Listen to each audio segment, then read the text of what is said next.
بسم الله الرحمن الرحيم.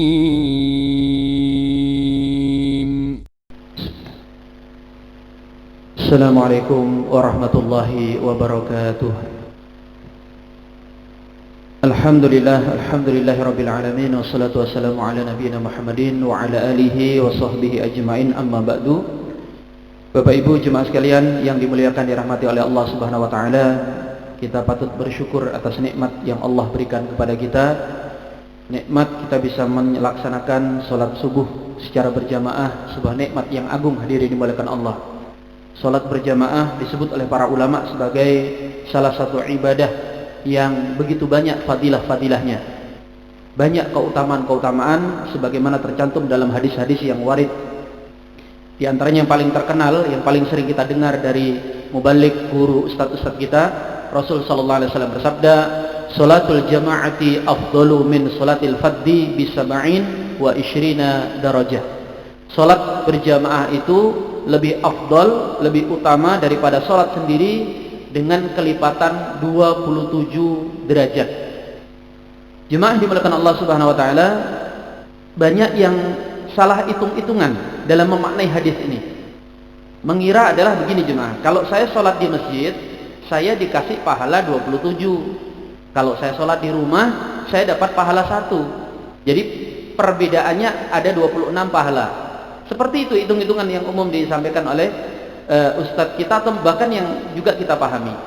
Padahal kalau kita kembalikan kepada syarah para ulama, ya, ketika menjelaskan hadis ini, hitung-hitungannya gak begitu jemaah. Jadi yang dimaksud dengan 27 kali kelipatan itu adalah 1 dikali 2. Itu baru 1 kelipatan kan, berarti 2. 2 dikali 2 berapa Pak? 4. 4 dikali 4 berapa? 16. Ya, ini baru kelipatan 3 loh. Baik, 16 kali 16 256. Oke, 256 kali 256 56.536. Baik, 56.536 dikali 56.536 berapa? Sudah mulai goyang kalkulatornya. Itu baru 5 kelipatan coba. Kalikan sebanyak 27 kali. Dan saya menghitung di angka ke 18 atau 17, itu kalkulator sudah error. Hadirin yang dimuliakan Allah, ini berbicara tentang fadilah sholat berjamaah ini, kita nggak bicara tentang ibadah kaleng-kaleng Pak. Ini ibadah drum ini jemaah, atau bahkan ibadah tandon ini, gede sekali. Bahkan sebagian ulama mengatakan, seandainya tidak ada hadis lain yang berbicara tentang keutamaan sholat berjamaah kecuali hadis ini, kita sudah cukup jemaah. Nggak perlu lagi berdebat sholat berjamaah itu wajib atau sunnah, karena saking banyaknya pahalanya. Apalagi faktanya kita dapatkan, sebagaimana tadi sudah saya sampaikan di muqaddimah, sholat berjamaah itu banyak sekali hadis-hadis fadilahnya. Di antaranya misalnya Rasul bersabda, "Man tatahhara min baitih," siapa yang dia bersuci dari rumahnya, "tsumma masya ila baitin min buyutillah," kemudian dia berjalan menuju salah satu rumah dari rumah-rumahnya Allah, maksudnya masjid, "liyaqdi faridatan min faraidillah," dengan niatan ke masjid itu untuk menunaikan salah satu kewajiban dari kewajiban-kewajiban salat 5 waktu. Jadi ke masjidnya bukan untuk numpang pipis, tujuannya memang untuk salat. Maka apa kata Rasulullah sallallahu alaihi wasallam? "Kanat khatwatuhu tahuttu khati'ah wal ukhra tarfa'u darajah." Maka langkah-langkah kakinya menuju masjid, yang kanan mencatat 1 pahala, yang kiri menghapus 1 dosa. Hadirin, berapa langkah kira-kira dari rumah kita jemaah dimuliakan Allah? Siapa yang pernah hitung langkah kakinya dari rumah menuju masjid, saya kasih hadiah? Belum pernah hitung jemaah. Cobalah hadirin, kita ini kan rekening kita hitungin, tanah kita hitungin, sesuatu kita hitungin supaya tahu untung ruginya kan. Apa fadilahnya, keutamanya jemaah? Kalau kita menghitung, terus datang iman lagi drop gitu kan, lagi malas mau ke masjid, ingatin hadirin yang dimuliakan Allah. Saya itu tinggal jemaah dari di rumah di pesantren itu, antara pintu rumah saya sama masjid itu sekitar 20 meter, 20 langkah jemaah, 20 langkah. Jadi kalau lagi datang malasnya, ya namanya kiai, namanya ustadz Pak, itu juga manusia, kalau lagi datang malasnya jadi nggak rajin. Ya iyalah Pak ya, lagi malas nggak rajin. Itu saya ingat, kalau saya nggak pergi ke masjid, berarti ada 40 pahala yang saya biarkan hilang. Dan yang paling menyedihkan adalah ada 40 dosa saya yang saya biarkan teronggok tidak terhapus. Padahal dosa itu terus saya tumpuk terus. Ustaz nggak salah hitung, katanya 20, kok jadi 40? Gimana ngitungnya Pak? Ya kan PP dihitung, hadirin dimuliakan Allah. Ketika saya masih sering parkir di bawah, saya nggak tahu kalau mobil bisa parkir di atas. Saya hitung langkah dari bawah itu ke atas, itu 31 sampai 36 cuma. Kalau saya dari Mes Yaumil saya hitung ke sini, itu 56 sampai 71 72. Nah, ya, mulai sekarang dihitung Pak ya. Ada yang dari mana gitu dihitung. Masalahnya Ustaz nggak jalan kaki, kami naik motor. Ya nggak apa-apa hadirin. Mungkin dihitung gimana gitu kan. Nanti itu biasanya roda depan sama roda belakang hitungannya. Kalau mobil malah dikali 4 biasanya cuma. Apalagi Rasul alaihi salatu wasallam bersabda, "A'dhamun nasi ajran fis shalah ab'aduhum ilaiha mamsha." Orang yang paling besar pahalanya dalam sebuah salat berjamaah adalah yang paling jauh melangkahnya. Dan kali ini saya boleh pede. Siapa yang paling besar pahalanya subuh kali ini jemaah? Yang paling jauh siapa kira-kira? Ya, alhamdulillah saya kayaknya. Alhamdulillah. Oh enggak, bukan saya Pak. Yang besar pahalanya Pak Imam dulu. Ya, karena beliau dapat pahala saya, baru saya. Oh enggak, belum selesai. Mau agin dulu, ya. Satubirin dulu, ya. Paling besar pahalanya baru Pak Imam, baru saya. Ya. Subhanallah.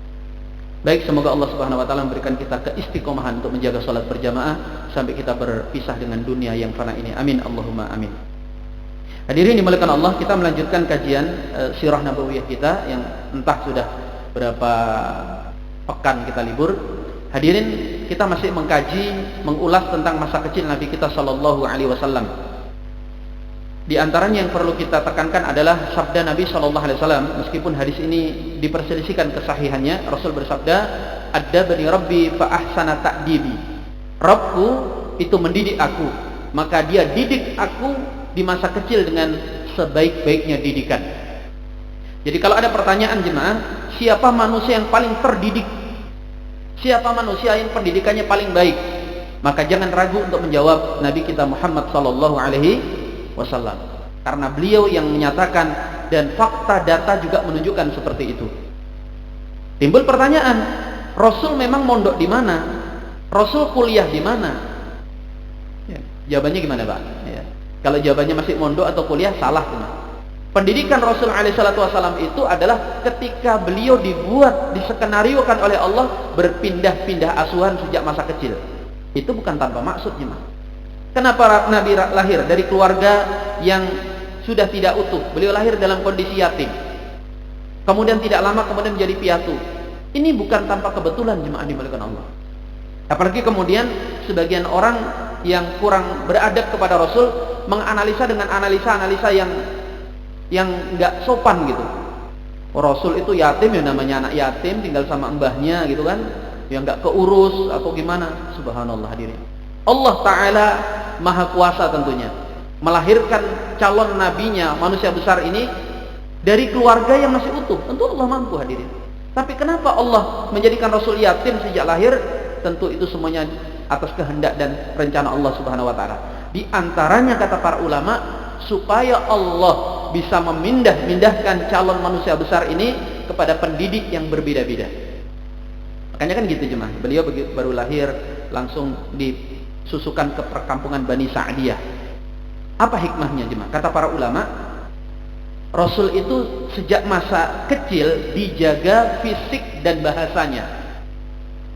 Dan ini nanti jemaah, pendidikan Rasul di masa kecil ini nanti akan dijadikan sebagai salah satu acuan kurikulum pendidikan Islam. Jadi peradaban Islam yang hilang gemilang selama 1000 tahun lebih itu tentu ditopang dengan pendidikan yang bagus. Pendidikan yang bagus itu pasti punya kurikulum yang baik, yang mapan jemaah, yang nggak bongkar pasang seperti kita hari ini. Dan itu diantaranya adalah inspirasinya masa kecil Rasul Shallallahu Alaihi Wasallam. Itu jawabannya kenapa Islam itu pendidikannya paten. Kita ini mohon maaf ganti menteri ganti kurikulum, nggak jelas mau arah kemana. Jadi pinter enggak, soleh apalagi. Mohon maaf ini kritik kita bersama. Kita meninggalkan kurikulum yang sudah diwariskan oleh para pendahulu kita. Di antaranya adalah belajar dari sirah nabawiyah. Coba jemaah, kan nanti ulama menerjemahkan kan di kurikulum pendidikan kutab itu apa sebaiknya pendidikan yang diberikan kepada anak balita. Anak balita usia 5 tahun ke bawah kan. Para ulama mengatakan dua penekanan, Pak. Jangan jauh-jauh dari dua ini. Pertama, dunia bermain. Yang kedua, diselamatkan fisik dan bahasanya. Ya. Walaupun sekarang mungkin kita lihat, itu sudah nampak kan di sekolah TK itu kan ini kan bermain. Udah benar, Pak. Anak kecil itu dunianya bermain. Bermain sambil belajar. Bukan belajar sambil bermain. Hati-hati, Pak, jangan dibalik. Sekarang suka bolak-balik rumus ya. Bermain sambil belajar. Jadi dari bermain itu belajar. Kemudian anak kecil itu jemaah dimuliakan harus apa? Dilatih fisiknya dan bahasanya. Maka kita kadang kan anak-anak kecil kita ajak ngobrol, kita rusak bahasanya. Walaupun untuk lucu-lucuan ya, tapi sebaiknya dihindari. Orang tua, ibu, bapak itu ngomong kan ke anak dicedal-cedalin. Itu enggak tepat, Pak. Justru masa kecil itu anak diajari berbahasa yang baik dan benar. Dan itu yang terjadi dengan Rasul sallallahu alaihi wasallam. Rasul itu jemaah usia 4 tahun sudah fasih berbicara. Dari mana kita bisa merekamnya? Itu ketika beliau dadanya dibelah ya. Ketika pembelahan dada, kabur itu anak-anaknya Halimah lapor ke ibunya kan. Ibu, ini saudara kita dari Quraisy lagi dikeroyok orang kan gitu. Kaget Halimah, ini di kampung siapa main keroyok? Lagian anak kecil kok dikeroyok sama orang. Ketika ditanya Rasul, ditemui beliau itu sudah kondisi duduk tercenung gitu, ditanya kan, nah apa yang terjadi nak, kamu diapain orang gitu. Lihat jawaban Rasul sallallahu alaihi wasallam. Redaksinya berbeda-beda ya, tetapi dalam redaksi Al-Imam Abu Ya'la beliau mengatakan, atani rajulani siyabun bayad, datang kepadaku seorang laki-laki yang berbaju putih. Fa'adja'ani, kemudian keduanya merebahkanku. Famasyaqa batni, kemudian dia membelah dadaku. Summa ukhriju syai'an min batni summa yukhriju min sadri wala adri ma huwa. Kemudian dia mengeluarkan sesuatu dari terus Pak. Kalimatnya itu bersamaan gitu, runut. Dan itu jemaah dimuliakan Allah menunjukkan bagaimana cara berbahasanya Nabi yang bagus. Ya. Coba anak kecil sekarang, Pak. Kalau lagi takut ditanya gitu kan. Enggak jelas lo ngomongnya, nangis aja dia. Lalu jangankan anak kecil, orang dewasa saja kalau lagi sedih atau lagi marah gitu udah nggak tersusun kalimat-kalimatnya. Kecerdasan berbahasa. Dan itu didapatkan oleh Rasul alaihissalam di perkampungan Bani Sa'diyah. Al-Imam Ibnu Khaldun, pengarang kitab Al-Muqaddimah, ya, ulama besar, juga seorang penemu besar gitu. Ibnu Khaldun ini jemaah menulis buku mauqut, bukunya hilang. Tetapi yang ditemukan baru muqaddimahnya. Muqaddimah bukunya. Muqaddimahnya saja 40 halaman. 2000 halaman. 40-nya itu hadirin yang dimuliakan Allah. Baru menyebutkan dasar-dasar ilmu. Setelahnya itu beliau jelaskan, beliau jabarkan. Mulai dari ilmu agama sampai ilmu yang kita hari ini kita sebut dengan ilmu dunia. Ajaib, itu baru muqaddimahnya. Yang kata para ulama, kalau kitab ini ditemukan menjadi kitab yang bahkan bisa mengalahkan kitab Al-Funun. Ya, kitab Al-Funun itu 400 jilid. Hilang kitabnya. Di kitab Al-Muqaddimah Ibnu Khaldun mengatakan tanda peradaban suatu masyarakat itu sedang baik-baik saja kalau bahasa mereka baik. Tetapi ketika peradaban itu rusak, maka akan nampak dari rusaknya berbahasa mereka. Ya Pak, ulama itu kalau mengukur sesuatu itu enak gitu, ada standarnya. Jadi kalau kita lihat Indonesia ini sedang baik-baik saja, lihat aja gimana diksi-diksi kalimat komunikasi antar kita. Kalau rusak cara berbahasa kita, memang peradaban kita sedang bermasalah.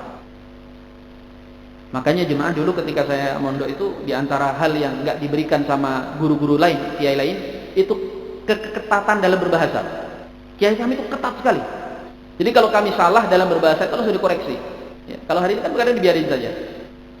Gimana airnya? Oh, airnya nggak nyala.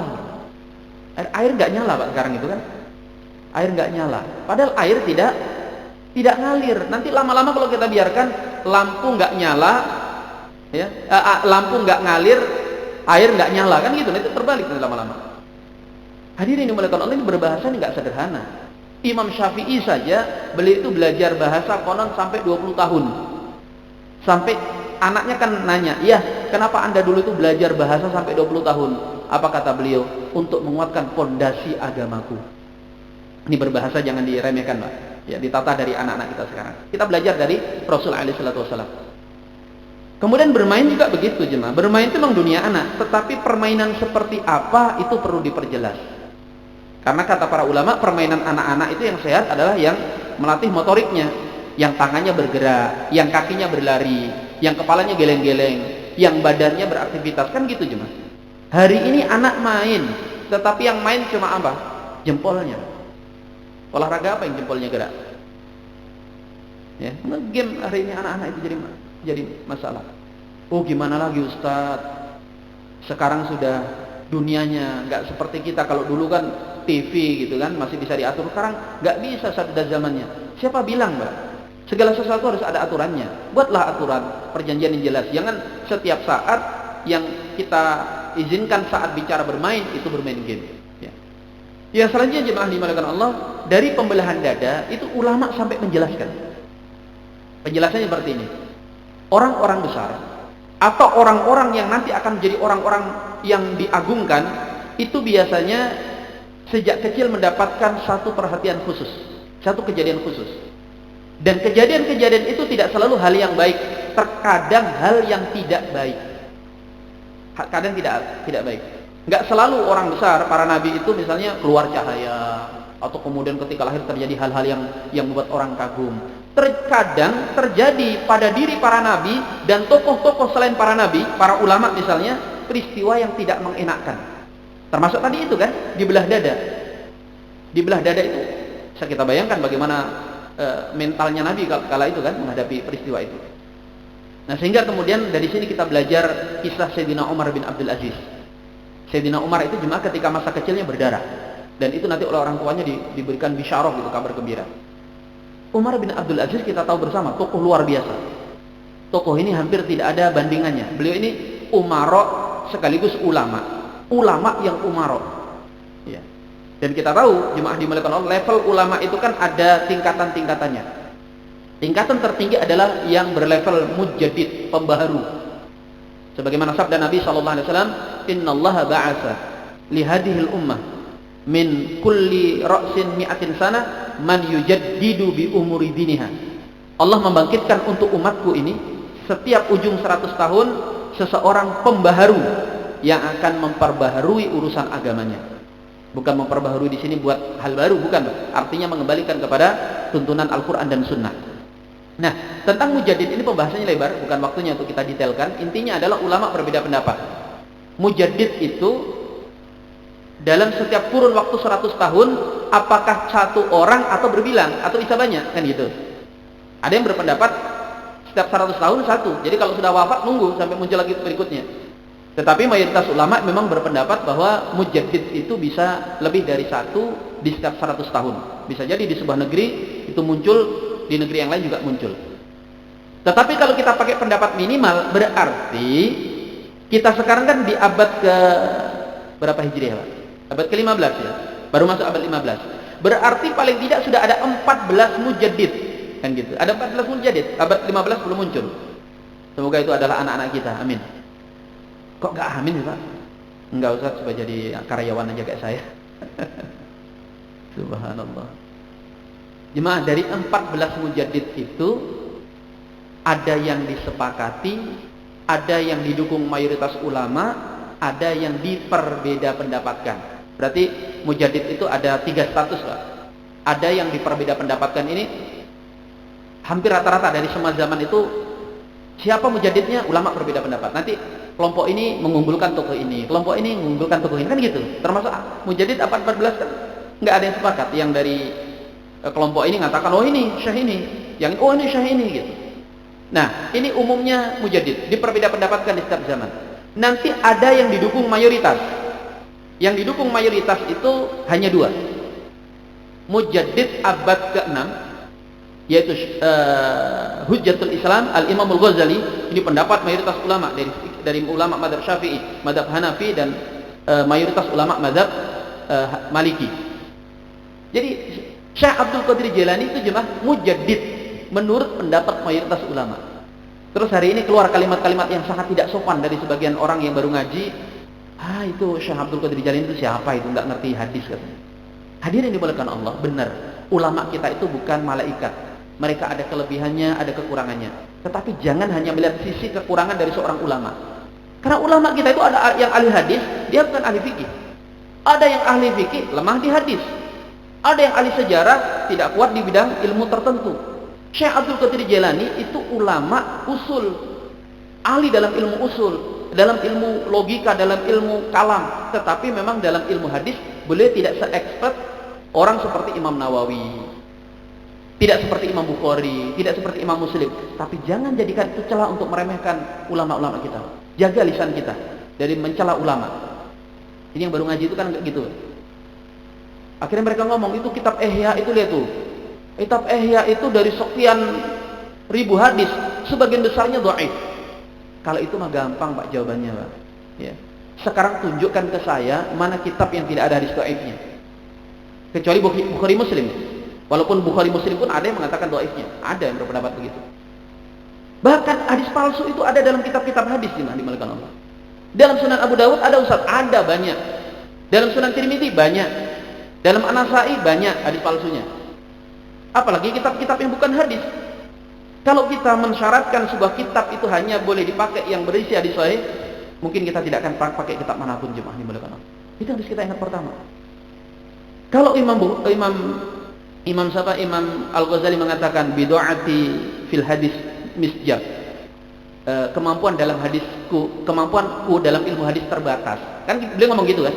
Terus kita jadikan sebagai dasar untuk menganggap beliau nggak ngerti ilmu hadis. Itu juga keliru. Ihya Ulumuddin itu bukan kitab hadis, Pak. Itu kitab raqaiq, kitab akhlak, kitab nata jiwa. Itu saja ada 4.800 hadis. Lebih banyak daripada kitab hadis Al-Muwatta karya Imam Malik yang cuma 2.700. Itu pun situ ada hadis dhaifnya, ada hadis palsunya. Di kitab Al-Muwatta itu cuma. Lebih banyak dari Sunan Ibnu Majah yang 4.300. 4.800 jemaah dimalakan Allah. Jadi kalau orang nggak ngerti ilmu hadis, punya hafalan 4.800 hadis, itu nggak bisa disebut bukan ahli hadis, bukan nggak ngerti hadis. Apalagi faktanya Imam Al-Ghazali punya kitab bukan cuma Ihya. Coba baca kitab beliau Al-Wajiz, Al-Basit, Al-Wasit, berapa hadis juga di dalamnya itu. Dan ulama dulu kalau mencantumkan hadis-hadis yang dihafal jemaah. Ini tolong kalimat-kalimat yang tidak sopan kepada ulama siapapun, Pak. Kepada Syekhul Islam Ibnu Taimiyah, kepada mungkin kelompok yang kita sebut sebagai ulama-ulama Wahabi misalnya. Jangan, tahan lisan kita. Kita nggak punya kepentingan untuk mencacat kemuliaan para ulama. Kalau toh kemudian ada perbedaan pendapat, udah itu urusan ahli ilmu lah. Kita jangan ikut-ikutan orang awam. Ya. Setiap tuduhan ada jawabannya. Apalagi Hujjatul Islam, Imam Ghazali ini ahli ilmu. Ya. Beliau disebut sebagai mujaddid. Baik, kita kembali. Beliau mujaddid abad ke-6 dengan mujaddid abad ke-11. Siapa? Al-Imam Daqiqil Aid. Ya. Ini ulama yang disebut dengan julukannya tepung hari raya. Ya, itu bukan tanpa alasan, unik kisahnya. Ini yang menurut mayoritas ulama yang disepakati cuma dua.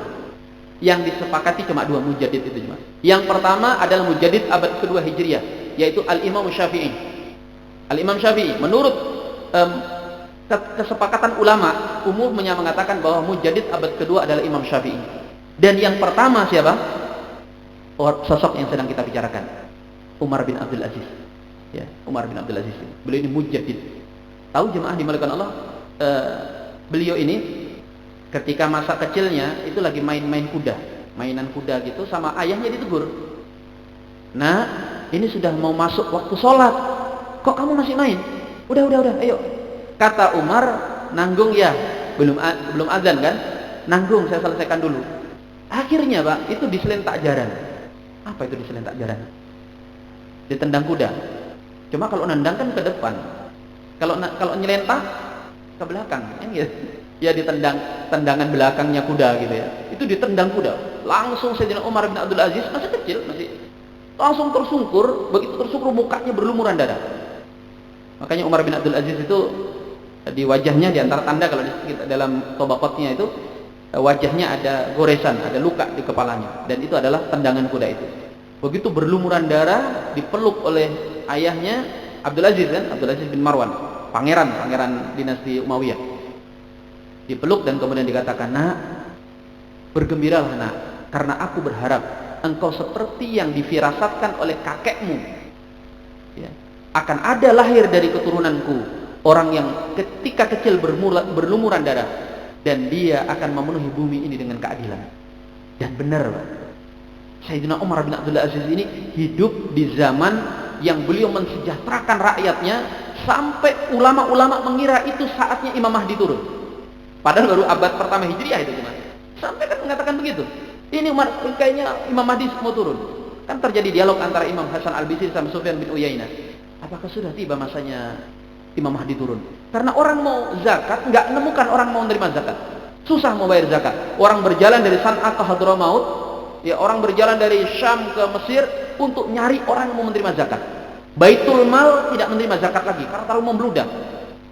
Sampai nanya, ini sudah munculkah kira-kira Imam Mahdi? Apa kata Imam Hasan Al-Basri? Belum. Akan tiba masanya nanti, bahkan lebih baik daripada masa sekarang ini. Ya. Jadi nanti akan muncul. Nanti atau sekarang? Sudah nggak sekarang? Ada yang bayar zakat terus nggak ketemu gitu?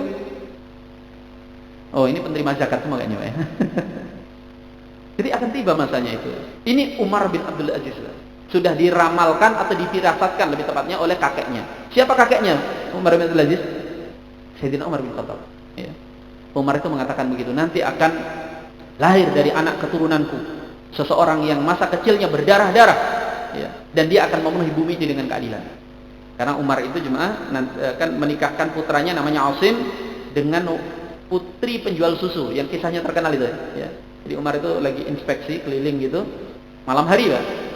Keliling dan mendengar percakapan dari dalam tenda itu antara seorang ibu-ibu dengan putrinya. Mereka ini berprofesi sebagai penjual susu, tinggal di tenda gitu. Nah, terjadi dialog, kata ibunya, "Nak, tolong susu itu tambahkan dengan air."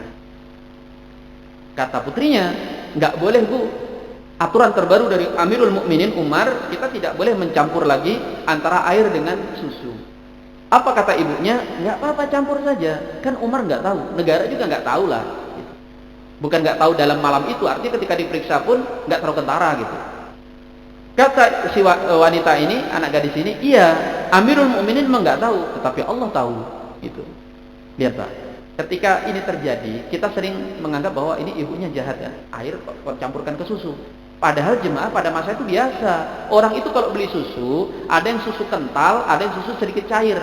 Nah, yang cair itu dicampur pakai susu.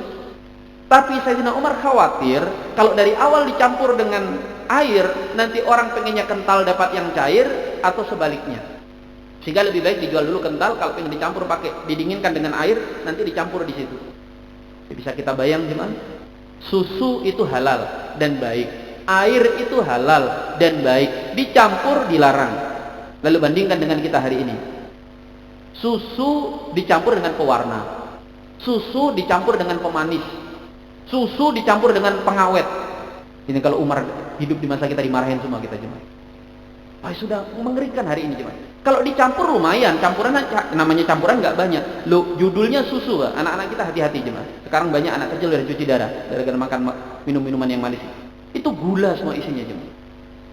Terakhir saya ketemu jemaah dengan teman dulu di kuliah. Beliau ini sebenarnya menerapkan hidup sehat, menerapkan hidup ala Nabawi. Jadi beliau masya Allah jemaah, semua yang beliau pahami tentang cara hidup ala Nabawi yang beliau terjemahkan dari kitab Ibnul Qayyim, Dakwah Dawa, ya, atau dari kitab Asy-Syifa karya Al-Imam Qadhi Iyad, itu beliau praktekkan hidup ala sunnah lah. Beliau itu madu rutin, habatus sauda, dan nggak pernah beli obat, mohon maaf ya, obat generik, obat-obat kimia itu nggak pernah cuma. Beliau kalau sakit, ya saya juga niru ala beliau itu. Saya belajar dari beliau, kalau sakit itu jangan buru-buru berobat, kasih waktu 3 hari. Ya, karena 3 hari itu kesempatan untuk badan kita untuk menerjemahkan ini apa, untuk kemudian memunculkan antibiotik dan sebagainya. Walaupun ini bukan mutlak ya, ini dalam kasus umum. Jangan sampai nanti begitu kecelakaan, tentang nunggu 3 hari. Gitu. Ya, tambah parah banget. Nah, tahu jemaah, terakhir beliau itu cuci darah, sama kena penyakit apa gitu. Saya kaget kan, subhanallah Ustaz kok bisa begini? Apa kata beliau? Ustaz, saya itu salah ternyata beli madunya. Hati-hati Ustaz, kata dia. Madu itu saya kira madu asli, nggak taunya isinya gula semuanya. Lihat hadirin, orang minum madu supaya sehat, tapi gara-gara madunya sudah dicampur, atau bahkan mungkin gula dicampur madu kan, Akhirnya berapa banyak orang yang kena penyakit hadirin dimulai Allah. Jadi makanan sehat hari ini aja sudah mengerikan, apalagi makanan tidak sehatnya. Jadi bisa kita bayangkan bagaimana rusaknya peradaban. Umar bin Khattab itu jemaah, beliau mensyaratkan orang yang mau jual beli dalam Islam itu harus belajar fikih muamalah. Belajar fikih muamalah. Beliau mengatakan la yabi'u fi suqina hada illa man faquha. Jangan coba-coba siapapun dagang di pasar kami kecuali mereka yang sudah ngerti fikih dagang. Di antara pengertian ilmu dagang, nggak boleh menjual sesuatu yang tidak seperti yang diinginkan pembelinya. Itu haram jemaah. Lah gimana kita beli jus buah? Namanya jus buah. 16% jus, sisanya gula. Ini jelas nggak halal hadirin dimulai Allah sebenarnya. Umar itu sampai segitunya. Baik, kita kembali. Umar dengar itu percakapan. Wih, keren nih wanita ini. Jujur sekali gitu. Akhirnya Umar langsung pulang ke rumahnya.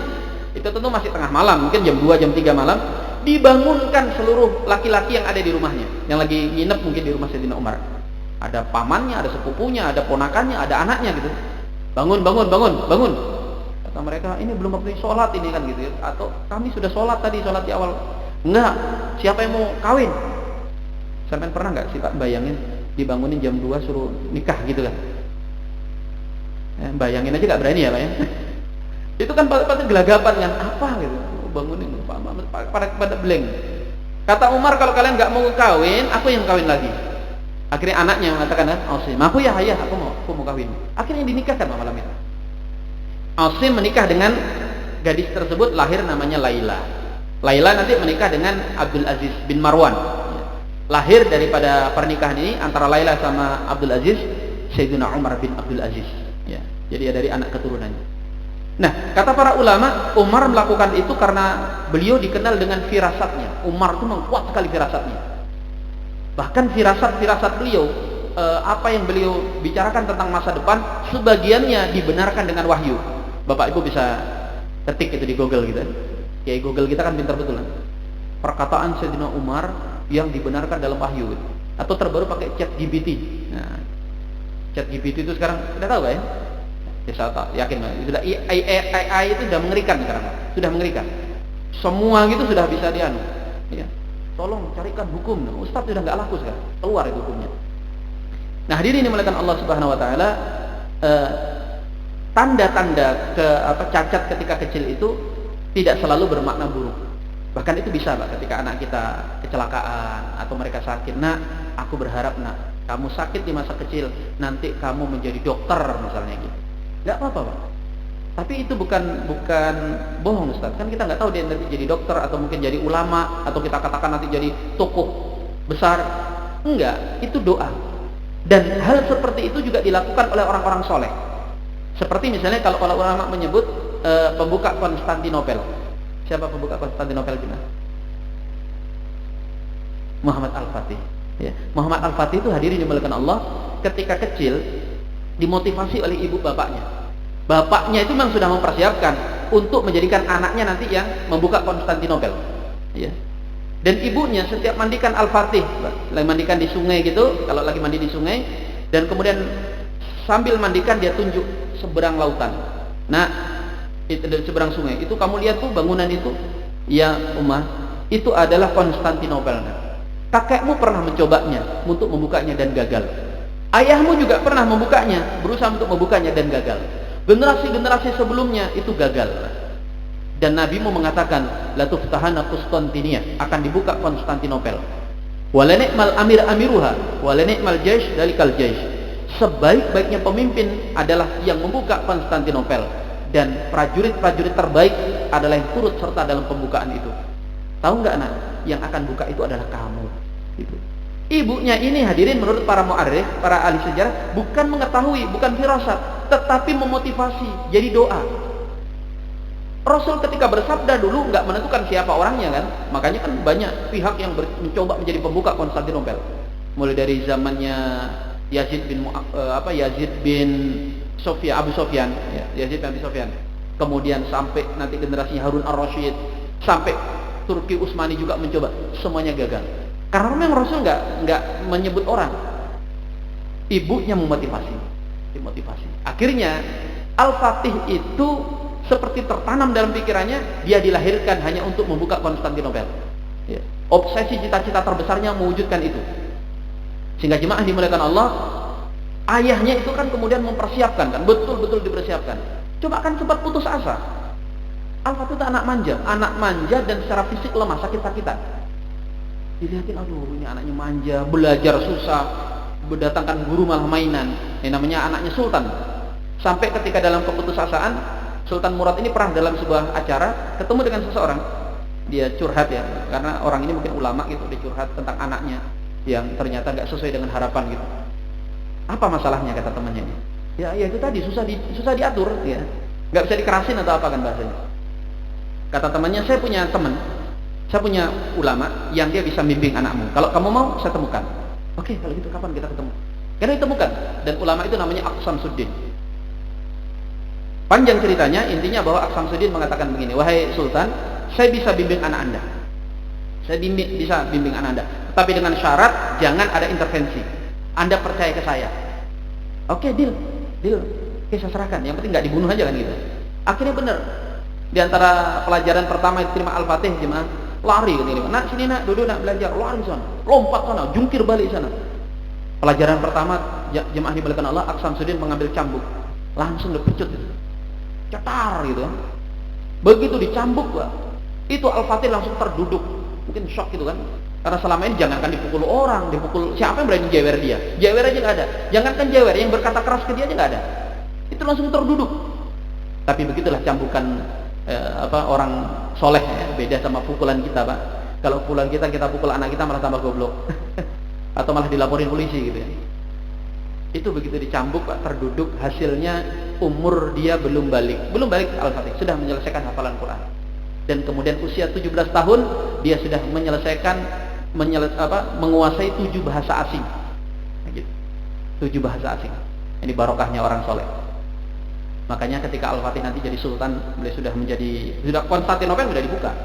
Beliau pernah bertanya kepada gurunya, wahai guru, saya tahulah, saya ini dulu bandel, nakal lah, makanya gini dan sebagainya, makanya Anda sering hukum saya. Tapi seingat saya, Anda pernah menghukum saya. Sedangkan saya kala itu nggak tahu saya salah apa. Tiba-tiba aja Anda menghukum saya. Dan itu sampai sekarang saya belum tahu jawabannya. Nah, sekarang saya ingin tahu, guru, izinkan saya bertanya. Kenapa waktu itu Anda memukul saya? Apa alasannya? Apa jawab Aqsamsuddin, jemaah? Beliau mengatakan, nah, ketika dahulu engkau merasa tidak salah apapun, aku memukulmu, engkau tidak bisa melupakannya. Padahal aku gurumu, aku murabimu, dan engkau adalah muridku. Itu saja engkau tidak bisa lupa. Maka ini pelajaran untuk engkau, wahai Al-Fatih. Jangan pernah engkau melecutkan cambuk kezaliman kepada rakyatmu. Karena kalau engkau melakukan itu, rakyatmu tidak akan pernah lupa dengan kejahatanmu. Nangis, Al-Fatih akhirnya nangis. Dan beliau kemudian menjadi pemimpin yang salah satu pemimpin dari pemimpin terbaik dalam dunia Islam. Nah, itu hadirin dimuliakan Allah, yaitu tadi dari irhasat bahasanya, peristiwa di masa kecil yang kemudian diterjemahkan dengan hal baik. Ya, jadi jangan malah dijadikan alasan, Pak. Kamu ini malas belajar, mau jadi apa kamu ini? Jangan begitu. Nak, kamu malas, nak. Tetapi ingat, setelah malas ini ada masa rajinnya. Semoga kalau kamu sudah rajin belajar, kamu jadi orang besar. Nah, itu dimuliakan. Ini pendidikan. Baik, saya tambahkan sedikit, Pak. Kemudian jemaah dimuliakan Allah, Rasul alaihi salatu wasallam kan dikembalikan tuh ke perkampungan, dari perkampungan Bani Sa'diyah ke ibunda tercinta Aminah. Padahal kita tahu bersama di pertemuan yang lalu, Rasulullah itu disusukan cuma selama usia 2 tahun. 2 tahun kan dikembalikan. Cuma ketika pengembalian, Halimah meminta kepada Aminah agar Muhammad tidak diambil, biarlah bersama mereka dulu. Dengan alasan pada masa itu di Mekah sedang ada wabah penyakit. Biar aja dulu di tempat kami, dia terjaga. Nanti kalau di Mekah ini sudah kembali normal, ya nanti dia bisa balik di kota Mekah. Tetapi alasan sebenarnya, kata para ahli sejarah, karena kecintaan Halimah kepada Rasul sallallahu alaihi wasallam. Ya, karena cintanya, dia nggak ingin berpisah. Akhirnya kan diizinkan selama 4 tahun, dan sebenarnya tidak ada perjanjian 4 tahun dikembalikan. Entah bisa sampai 6 tahun, 7 tahun, atau sampai Aminah ngambil, intinya begitu kan. Nah, kenapa dikembalikan? Riwayat yang pertama karena peristiwa pembelahan dada tadi itu. Halimah takut, gitu ya. Yang kedua adalah adanya beberapa pendeta Nasrani yang menyambangi Rasul saat bermain. Jadi Nabi ini lagi main sama teman-temannya gitu, dan kemudian nampak kan ada irhas para nabi itu, diantaranya Rasul ini dinaungi oleh awan. Maka ditangkap oleh beberapa pendeta Nasrani ini dan ditanya, "Nak, kamu tinggal di mana?" gitu kan. Ya namanya anak kecil, Pak. Lagi main tiba-tiba ditangkap orang beriwokan gitu kan. Kemudian serem gitu, mungkin aneh penampilannya. Itu lari lah, Rasul lari. Dikejar oleh beberapa pendeta ini, diikuti, dan Rasul tentu kembali ke rumahnya Halimah. Datang pendeta ini, benar bertanya, berdiskusi dialog sama Halimah. Ibu, anak tadi itu anak siapa? Itu anakku. Ya, itu anakku gitu. Oh gitu. Nah, si pendeta ini tahu bahwa kalau masalah ibunya Nabi akhir zaman masih hidup sampai usia sekian mungkin gitu kan. Dia kemudian ngetes. Terus suamimu di mana? Ada, suamiku lagi ngurus gembalaan dan sebagainya. Kata pendeta-pendeta itu, mustahil. Anda telah mendustai kami. Anda membohongi kami. Anak itu nggak mungkin masih punya ayah. Akhirnya dikejar gitu. Akhirnya Halimah terdesak mengatakan, betul, itu bukan anakku, gini, dia anak orang Mekah. Emang kenapa Anda kok main kejar-kejar anaknya orang gitu? Kata pendeta ini, pendeta Nasrani, ibu, Anda tahu siapa yang bersama Anda? Yang bersama Anda itu adalah Nabi akhir zaman, yang dinantikan oleh seluruh umat manusia. Biarkan dia ikut kami mau rawat dia sampai dia besar. Karena kalau sampai ketahuan orang Yahudi itu punya tradisi membunuh para nabi, bahkan sejak masih bayi. Jadi Yahudi itu punya kebiasaan, Pak. Bunuh nabi bukan hanya setelah jadi nabi. Mereka itu bisa bunuh nabi yang baru lahir gitu, supaya nggak bikin masalah, nggak bikin aturan-aturan. Didesaklah, Rasul mau dibawa. Kata Halimah, akhirnya beliau melakukan alibi lah, diplomasi gitu kan. Oh, oke lah kalau gitu. Bawa anak ini, tapi sebentar, saya izin dulu ke orang tuanya. Nggak bisa main bawa anaknya orang sembarangan kan. Saya ngomong dulu. Setelah itu Anda balik lagi, Anda pulang, nanti Anda balik lagi, ambil anak ini. Akhirnya ketika pendeta-pendeta ini pulang ke tempat asalnya, Halimah cepat-cepat mengembalikan Rasul Shallallahu Alaihi Wasallam. Ya. Terus Ustadz, habis itu gimana kisahnya? Pendeta itu balik lagi ya? Nggak tahu, Pak. Ya, nggak ada lagi riwayatnya, nggak terekam masalahnya. Ya. Nggak tercatat apakah pendeta itu balik lagi kemudian ngomel-ngomel gitu kan? Mau anak kamu ini mau balikin? Akhirnya dijusul ke Mekah, itu nggak tahu juga riwayatnya seperti apa. Baik, hadirin dimuliakan Allah. Setelah bersama Aminah, Rasul kemudian tinggal selama 2 tahun. Nggak lama juga. Nggak lama. Apa pendidikan yang bersama Aminah? Juga sudah kita kupas sedikit. Pendidikan etika. Jadi kalau mau ngajari anak adab, tata krama, akhlak itu jemaah dimulai dari usia 6 tahun, 7 tahun, ya usia-usia itulah. Jangan ngajarin anak etika itu sudah SMA, apalagi sudah perguruan tinggi, dilawan kita.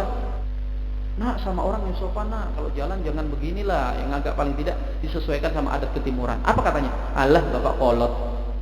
Bapak ngerti apa? Saya kan yang kuliah, bapak apa? Kan gitu cuma. Adab etika itu ajarkan di masa anak usia balita.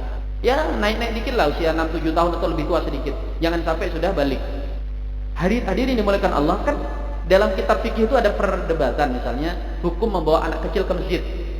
Silakan Bapak Ibu baca, itu kan ada pro kontra kan. Ada masjid yang terlalu protektif, ketat, anak kecil dikit ribut dimarahin. Ada masjid begitu. Saya pas khutbah di salah satu masjid, nggak usah saya sebut namanya, Pak. Yang jelas bukan masjid Al-Kautsar tentunya. Itu ada anak kecil ngobrol, sebenarnya nggak terlalu keras dia ngobrol, gitu. Kedengaran sih, tiba-tiba datang seseorang. Kalau ribut keluar sana, diusir. Wah, anak kecil disuruh keluar, malah seneng kan, malah mainan bebas di luar sana. Padahal hadirin dimuliakan Allah, anak itu tidak harus diusir, dia bisa dipahamkan. Dan yang ribut bukan cuma dia, yang ribut anak yang lain. Enggak, bapak-bapak juga ngobrol. Ada bapak-bapak lebih keras lagi ngobrolnya. Bapak-bapak nggak ditegur, anak diusir. Ini hadirin dimuliakan Allah, mengerikan sekali. Atau sebaliknya, ada masjid kadang bebas sebebas-bebasnya kan, sebebas. Sampai kalau pengajian itu kayak gini, ustadznya nggak sempat ngomong, mic-nya kadang dirampas sama dia. Insya Allah ya, ini anak-anak di sini adabnya, etikanya bagus. Nah, itu kan kalau di fikih mazhab sebenarnya dikembalikan. Gimana sih hukum membawa anak kecil ke masjid?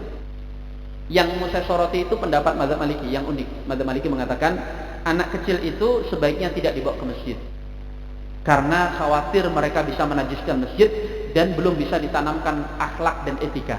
Kecuali umur, ini bahaya kalau dipotong, kecuali kalau sudah umur 5 tahun. Memang 5 tahun bukan anak kecil gitu. Jadi itu kalau kalimat itu dipotong kan bahaya. Oh, berarti nggak boleh mazhab Maliki. Bukan. Yang nggak boleh itu di bawah usia 5 tahun. Tapi ini bukan bicara umur. Beliau nyebut umur ini bukan bicara umur. Beliau mengatakan, karena anak usia 5-6 tahun sudah mulai mengerti adab-adab di masjid dan telah diajarkan oleh orang tuanya. Jadi ternyata poinnya bukan masalah umur, tetapi masalah apakah sudah diajarkan adab dan etika.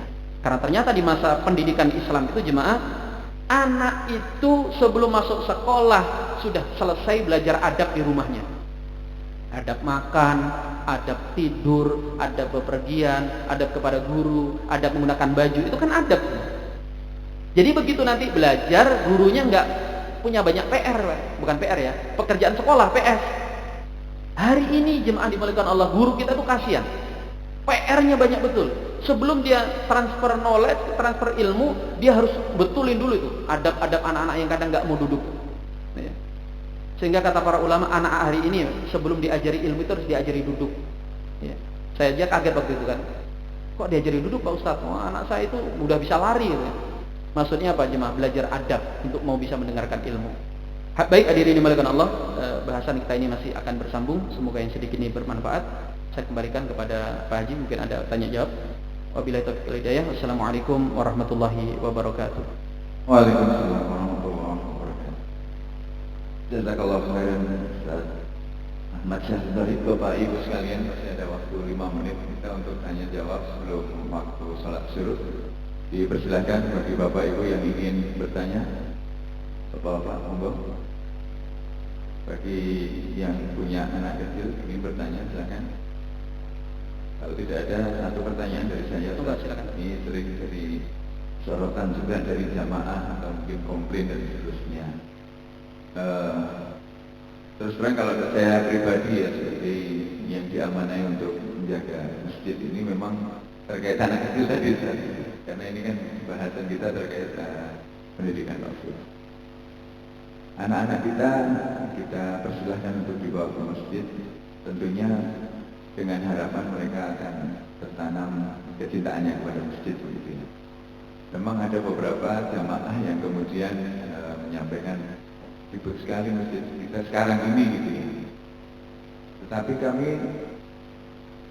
ada dorongan untuk coba dipasang tulisan mohon untuk menjaga anak-anak tertib di masjid dan seterusnya. Kan banyak masjid-masjid yang dipasang itu. Tapi kami bersepakat untuk tidak memasang itu, karena itu artinya adalah kita dalam tanda kutip melarang anak di masjid sebenarnya. Intinya kan seperti itu ya, walaupun tulisannya dibuat sesopan mungkin begitu. Dan sampai saat ini sih kami memang tidak memasang tulisan itu, dengan harapan memang kita bersama-sama jamaah orang tua yang punya anak kecil dan kita yang nggak punya anak kecil itu sebenarnya pada dasarnya itu ya anak-anak kita juga yang akan meneruskan Islam ke depan gitu. Nah, sikap kami ini apa yang masih perlu dikoreksi saat itu, Mas? Bismillahirrahmanirrahim. Salatu wassalamu ala Rasulillah. Jemaah dimuliakan Allah Subhanahu wa taala. Ada sebuah perkataan yang dinisbahkan kepada Al-Fatih, Muhammad Al-Fatih itu pembuka Konstantinopel, beliau mengatakan, "Jika engkau sudah tidak mendengarkan lagi riuh suara anak-anak di masjid, maka khawatirlah akan keruntuhan peradaban Islam." Ya. Sehingga jemaah dimuliakan Allah, ini bukan tentu masalah ribut nggak ributnya, tetapi masalah bagaimana anak-anak yang ada di masjid itu jangan sampai kemudian dikeluarkan dari masjid. Kita ini kadang jemaah, begitu ada tantangan dakwah, ada tantangan dalam masalah ibadah, kadang salah solusinya. Anak-anak ribut di masjid, gitu kan? Anak-anak ribut di masjid, solusinya dilarang ke masjid. Ini kan bukan solusi, loh. Harusnya tantangan ini diselesaikan. Sama dengan ada orang misalnya, ada pengajian, di situ ada praktek-praktek yang menyimpang, pengajiannya dilarang. Ini kan sama jemaah, begitu ada masalah di jarinya, yang dipotong bukan kukunya, tapi dipotong jarinya. Ini bukan solusi. Nah, kalau anak-anak itu ribut di masjid, solusinya ya dibuat mereka pemahaman, agar mereka tidak ribut seperti apa.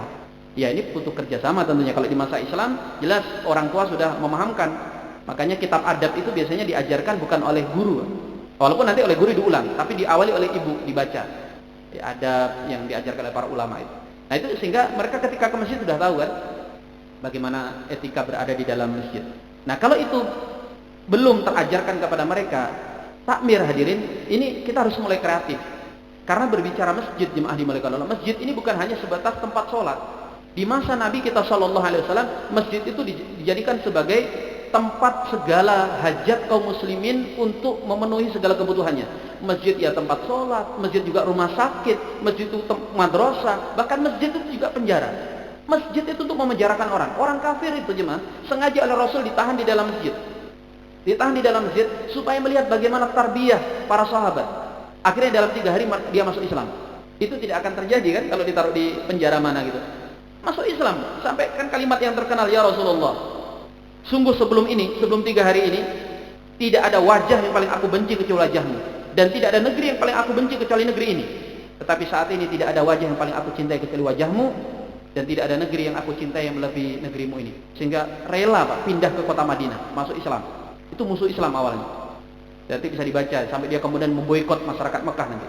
Ini juga jadi bantahan kalau katanya boikot nggak syar'i gitu. Sahabat pernah menerapkan itu. Nah, sehingga jemaah dimuliakan Allah, ayo kita kembalikan fungsi masjid itu. Ya. Jangan sampai masjid hanya isinya ritual ibadah kosong daripada nilai-nilai sosial. Kan alangkah kerennya kalau kemudian kita bisa berguru ke Masjid Jogokarian. Ya, ya nggak harus ketiplek, Pak. Karena mungkin faktor budaya kita juga berbeda, lingkungan masyarakatnya berbeda. Tapi bisa lah anak-anak muda kita buatkan kegiatan yang positif di sini.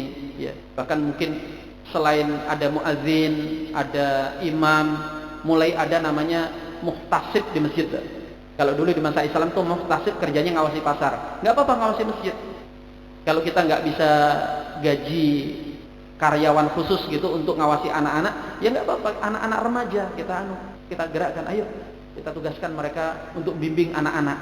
Karena hadirin dimuliakan Allah, kadang ada solusinya anak-anak ditaruh di belakang, gitu kan? Begitu di belakang tanpa pengawasan, itu sama dengan mengumpulkan mereka dalam satu tempat bermain, malah lunjak di situ kan. Kemudian solusinya diselip-selipkan di orang tuanya, ya, selip-selipkan orang tuanya, kelihatan sudah bagus Pak. Yang bagus sih bagus, tapi yang nggak bagus malah lari sana, lari sini, belum lagi nanti ada yang najis dan sebagainya. Yang terbaik memang harus kita cari solusi, tunjuk satu muhtasib, bimbing. Ya, di Turki itu saya perhatikan beberapa masjid.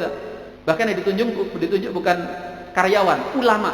Jadi ulama digaji khusus ngurus anak-anak di masjid. Coba cek, ketik di internet. Itu nanti ada ulama sebelum waktu sholat anak diajak bermain. Pinggangnya gurunya itu diajak keliling, muter-muter. Ya nggak harus ditiru muter-muternya gitu kan. Kalau muter-muternya di lapangan aja, diajak duduk, diajari. Tiap hari ditanamkan etika. Nanti ketika sholat ya nggak boleh teriak-teriak, nggak boleh bermain. Ingat anak-anakku, kita tadi sudah bermain setengah jam, sholat 5 menit, sholat 10 menit, masa sih 10 menit dipakai main? Terus gitu Pak, diulang selama 365 hari setahun, berarti 5 kali, kalikan 5 kali. Kalau sudah begitu ceritanya nggak mungkin anak itu main di masjid. Jadi harapan saya mungkin ke depannya takmir ini sudah mulai ada bagian ngawasi anak-anak. Dan yang sabar Pak, jangan yang punya track record penyanyeki anaknya sendiri. Ya, karena anaknya orang itu kan macam-macam. Udah tunjuk. Dan itu masya Allah ini pahala jariah, Dan semoga bisa kita amalkan. Mungkin satu ini kalau kita terapkan, insya Allah akan punya dampak yang positif. Dan menurut saya sudah betul, Pak. Tulisan-tulisan seperti itu, walaupun tidak secara tegas melarang, kayak kita nggak nyaman gitu kan. Akhirnya nanti begitu anak kita main sedikit, kita nggak enak sama orang, dianggap bahwa itu satu pelanggaran di dalam masjid. Padahal namanya anak-anak, ya anak-anak. Anak-anak itu bagaimana dunia bermain? Ya. Demikian wallahu taala bisawab.